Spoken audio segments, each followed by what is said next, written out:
देखो भाई, अब नेक्स्ट क्वेश्चन आ दिया आप लोग। क्वेश्चन नंबर हमारा है क्वेश्चन नंबर 9 में क्या है, व्हाट हैपेंस व्हेन, ठीक है, रिएक्शन ए पार्ट, एक ए पार्ट देखिए, एन इथाइल इथेनमाइन। भाई ऐसा है कि देखो एन इथाइल इथेनमाइन क्या है, CH3 CH2 N CH2, this is N ethyl ethanamine, ठीक है, दिस इज एन इथाइल। एक रिएक्शन कर रहा है बेंजीन सल्फोनिल क्लोराइड, ये हमारा हिंसबर्ग टेस्ट होता है ये, ठीक है, हिंसबर्ग टेस्ट है। बेंजीन सल्फोनिल क्लोराइड क्या होता है भाई, C6H5SO2Cl, ये है देखो। तो इसका एक H और ये Cl HCl निकल जाएगा, और जो प्रोडक्ट बनेगा वो आपको मैं यहाँ ड्रा करवा देता हूँ, देखिए इस टाइप से, ये C6H5S डबल बॉन्ड O, ठीक है, फिर क्या बन गया N, फिर यहाँ क्या आपका CH2 CH3, इधर भी क्या आपका CH2, और ये कंपाउंड बनेगा। देखो this is N ethyl ethanamine, this is Hinsberg reagent, means benzene sulfonyl chloride. जो प्रोडक्ट बनेगा क्या बनेगा, N di ethyl benzene sulfonamide which is insoluble in KOH। ये हिंसबर्ग टेस्ट है जो कि प्राइमरी सेकेंडरी टर्शियरी अमाइन को डिस्टिंग्विश करने के लिए यूज होता है। क्लियर है, प्राइमरी अमाइन इसके साथ रिएक्शन करके क्या फॉर्म करेंगे, कंपाउंड फॉर्म करेंगे, that compound is soluble in KOH, secondary form compound insoluble in KOH, and tertiary amine doesn't react with Hinsberg reagent. Clear है, तो ये था आपका। देखो नेक्स्ट बी पार्ट देखिए भाई, अब बी पार्ट क्या है, बेंजाइल क्लोराइड। क्या भाई बेंजाइल क्लोराइड, देखो पूछा गया क्या, this is benzyl chloride CH2Cl, ध्यान देना, this is benzyl chloride is treated with ammonia के साथ रिएक्शन कराओगे। अमोनिया क्या भाई, NH3, ध्यान दो, अमोनिलिसिस होने जा रहा है, सिंपल, कुछ करना थोड़ी है। इसका एक H, इसका HCl निकल जाएगा, क्या बन जाएगा CH2NH2, इसको बोलते हैं। देखो ये बेंजाइल क्लोराइड है, ध्यान, यही ग्रुप तो बेंजाइल है ना, ये देखो ये हमारा बेंजाइल है। तो अगर ये बेंजाइल क्लोराइड है तो हमारा क्या बन जाएगा, बेंजाइल एमाइन हो गया, ये बन गया बेंजाइल एमाइन, ठीक है। और फिर benzyl chloride treated with ammonia followed by reaction with chloromethane, reaction with chloro. अब इसके साथ रिएक्शन किससे कराओगी, CH3Cl के साथ। तो देखो क्या बन जाएगा यहाँ पर, ये CH2N, ये बन गया आपका, इसके साथ कितने H हैं, 2, तो दोनों H 2 के साथ रिप्लेस होंगे, एक CH3 यहाँ पर, दूसरा CH3 यहाँ पर बन जाएगा N dimethyl benzyl amine, N dimethyl benzyl, ये बन जाएगा। देखो नेक्स्ट इसके बाद भाई एनिलीन, सी पार्ट है, aniline react with chloroform. Aniline क्या भाई, this is aniline react with chloroform. क्या होता है chloroform, CHCl3 is chloroform in presence of alcoholic potassium hydroxide KOH। देखो ये कार्बिल एमाइन रिएक्शन है, aniline combine with chloroform and alkali and form pungent smelling compound isocyanide. क्या बन जाएगा यहाँ पर, वी गेट फिनाइल आइसोसाइनाइड, ये बन जाएगा, ये प्लस KCl प्लस H2O बन जाएगा, ये क्लियर सिंपल है। दिस इज, हम कह सकते हैं this is CARBYL carbyl amine reaction है, this is carbyl amine reaction, ठीक है। देखो नेक्स्ट इसके बाद आइए, अब इसका R पार्ट में इसका IUPAC नेम लिखना है, इसका IUPAC नेम लिखना है हमें, तो सिंपल लिख सकते हो आप, क्या N ethyl N methyl aniline, N methyl aniline या N मिथाइल बेंजामाइन, दोनों कह सकते हो, कोई दिक्कत है नहीं, ठीक है। देखो नेक्स्ट इसके बाद आइए, इसका नेक्स्ट पार्ट है, ये क्या है, आप मैं इसे यहाँ लिख दे रहा हूँ, देखो नाइट्रोबेंजीन है ये, दिस इज नाइट्रोबेंजीन। इसका क्या कराएगा रिडक्शन, कंपाउंड ए क्या बन जाएगा आपका, एनिलीन। क्या बन गया भाई कंपाउंड ए, ये कंपाउंड ए है, एनिलीन बन गया ये। और उस पर कराएगा डायजोटाइजेशन, क्या बन जाएगा, benzene diazonium chloride N2 + Cl-। The process is known as diazotisation, diazotisation, पहले बी के साथ, पहले बी बनाया गया है, सॉरी पहले बनाया गया बी, ठीक है। देखो बी में क्या इसका कराया गया, पहले क्या हाइड्रोलिसिस कराया गया, तो यहाँ पर क्या बन जाएगा NH2 2,4,6 ट्राईब्रोमो एनिलीन, ये बन गया आपका कंपाउंड बी बन गया। अब इसके बाद इसका कराया गया डाइएजोटाइजेशन, देखो N2 + Cl-, तो क्या बन जाएगा सिंपल, वही देखिए यहाँ पर ये Br और ये क्या बन गया Br, कंपाउंड C बन गया। अब इसको हीट किया गया फ्लोरोबोरिक एसिड के साथ, तो सिंपल किस में चेंज होगा, ये N2 + Br- changes to fluoro group, क्या बन गया बेटे Br एंड Br। देखो ये तो कंपाउंड ABCD, फिर एक बार ध्यान समझ लीजिए यहाँ पर, क्लियर है। देखो इस टाइप से, हाँ पहले है ये आपका एनिलीन है, कंपाउंड ये आपका आ गया क्या एनिलीन, ये क्या हमारा नाइट्रोबेंजीन, हम कराएं एनिलीन का ब्रोमिनेशन ब्रोमीन वाटर के साथ, बन गया 2,4,6 ट्राईब्रोमोनिलीन, इसका कराया गया डाइजोटाइजेशन, बन गया 2,4,6 ट्राईब्रोमो बेंजीन डाइजोनियम क्लोराइड, और इसका कराया गया, इसको हीट किया गया किसके साथ भाई फ्लोरोबोरिक एसिड के साथ, बन गया 2,4,6 ट्राईब्रोमो फ्लोरोबेंजीन। ये बार बार प्रैक्टिस करिए, ठीक है। देखो नेक्स्ट इसके बाद अब हम आते हैं क्वेश्चन नंबर 10 पर। भाई देखो क्वेश्चन नंबर 10 जो है ना, ये न्यूमेरिकल क्वेश्चन है, ये ध्यान दो, ये बेसिकली किस पर बेस्ड है, नस्ट इक्वेशन पर बेस्ड है।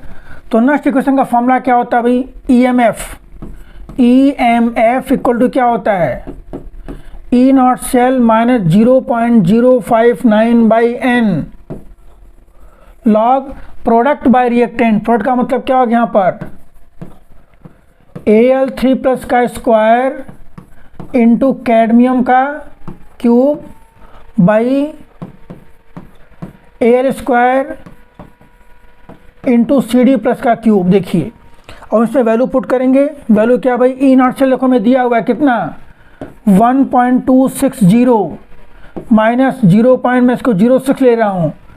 अब देखो इसमें सबसे पहली बात है, इसमें देखना है कि कितने इलेक्ट्रॉन ट्रांसफ़र हो रहे हैं। भाई यहाँ कितना है +6 चार्ज है, 3 × 2 = 6, ठीक है। और यहाँ भी कितना चार्ज, देखो ये 0 से 6 में जा रहा है, ये भी क्या रहा है। आप अगर कहीं कंफ्यूजन हो तो आप उसको क्या रिएक्शन लिख करके देख सकते हो। एल्युमिनियम किस में चेंज हो रहा है, aluminium changes to Al3+ +3 electron. दूसरा क्या भाई CD2+ +2 electron changes to cadmium. ध्यान दो, इसको किससे मल्टीप्लाई करते हैं 2 से, इसको किससे मल्टीप्लाई करते हैं तो कितने इलेक्ट्रॉन ट्रांसफर हो गए 6। हम लिख सकते हैं n की वैल्यू कितनी यहाँ पर, ये n इज 6। देखो इस टाइप से n कितना है 6, और वैसे आप यहाँ से भी गेस कर सकते हो, ये 6 से 0 में जा रहा है और ये 0 से 6 में जा रहा है। दोनों में कितने इलेक्ट्रॉन का ट्रांसफर हो रहा है 6 का, यहाँ लिख गया 6।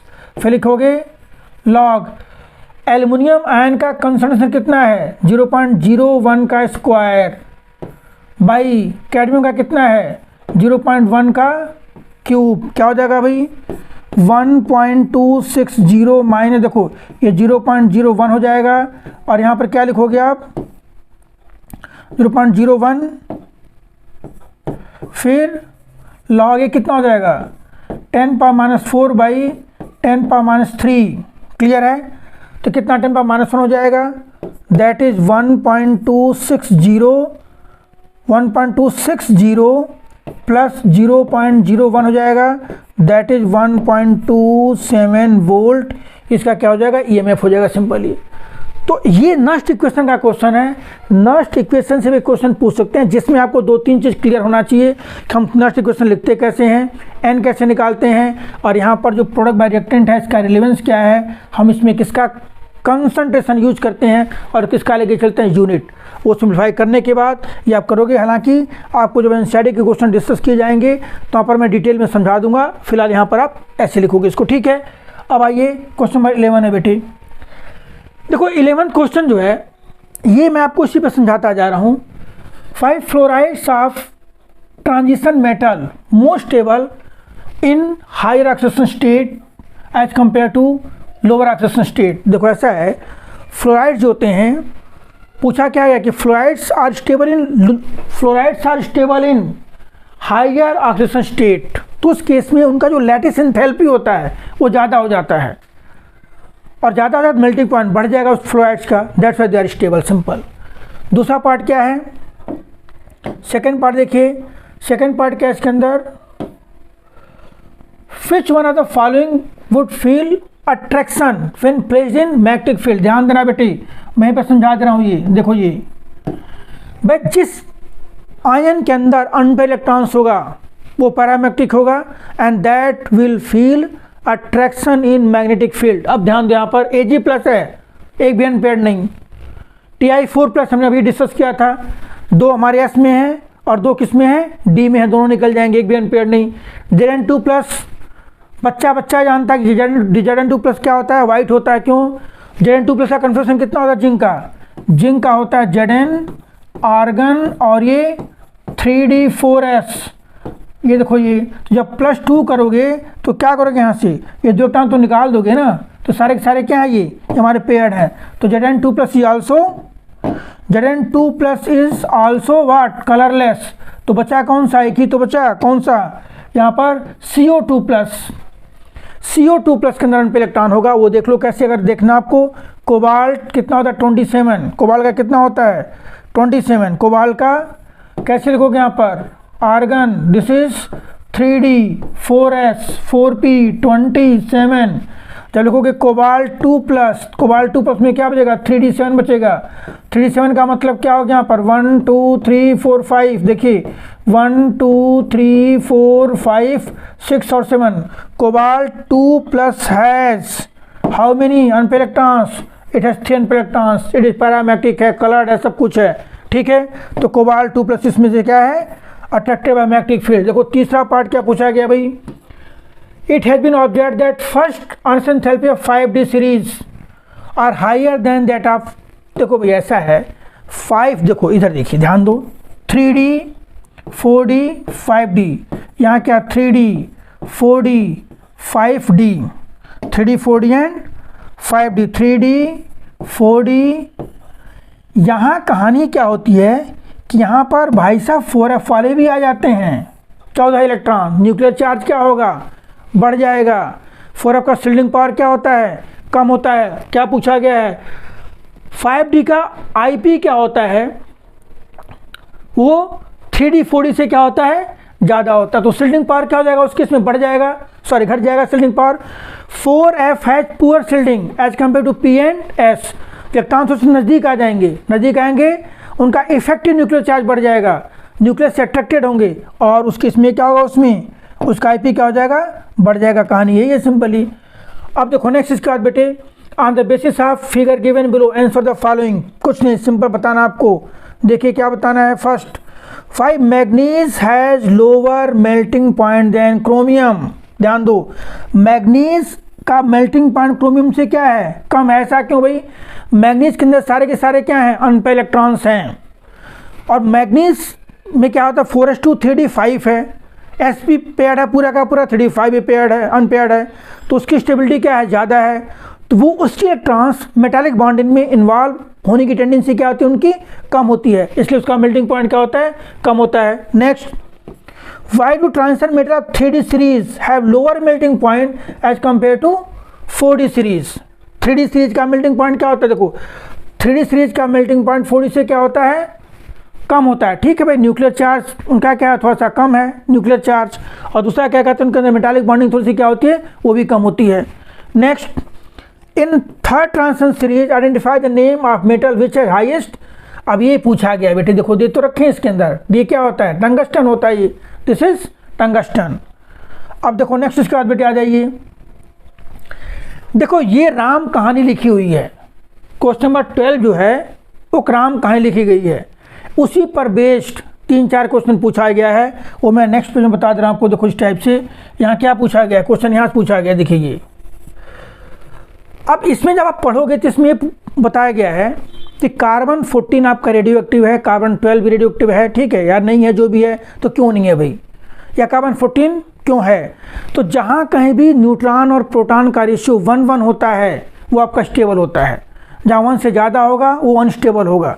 तो कार्बन 14 आपका इसलिए क्या है, रेडियो एक्टिव एलिमेंट है, रेडियो एक्टिव डिके में इन्वॉल्व होता है, कार्बन डेटिंग हम उसी को कहते हैं। ठीक है, देखो क्या पूछा गया है, why carbon 14 radioactive while carbon 12 is not.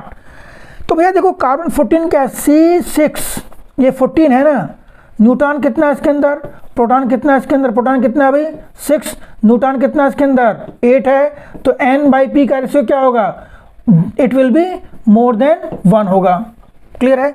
लेकिन हम जब यहाँ पे कहेंगे कार्बन 12 में क्या भाई, कार्बन 6 और ये 12 है, न्यूट्रॉन कितने इसके अंदर 6, प्रोटॉन कितने इसके अंदर 6, N/P रेशियो क्या है यहाँ पर 1:1, दैट्स वाई आपको स्टेबल है ये।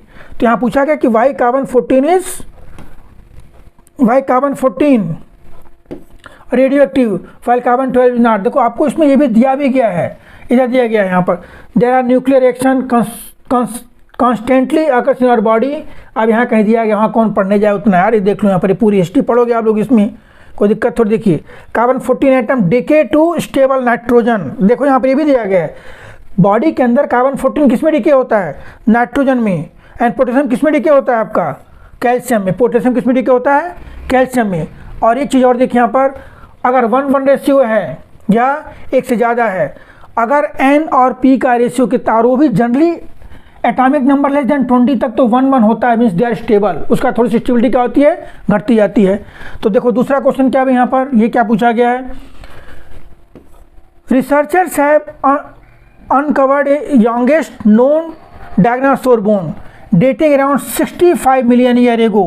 How was the age of the fossil estimated? तो भैया कुछ नहीं, age is estimated by carbon dating. देखो उसका फॉर्मूला होता है radioactivity follows first order kinetics. तो फॉर्मूला क्या होता है उसका, T = 2.303/K log initial concentration by final concentration. इस पर न्यूमेरिकल भी करेंगे।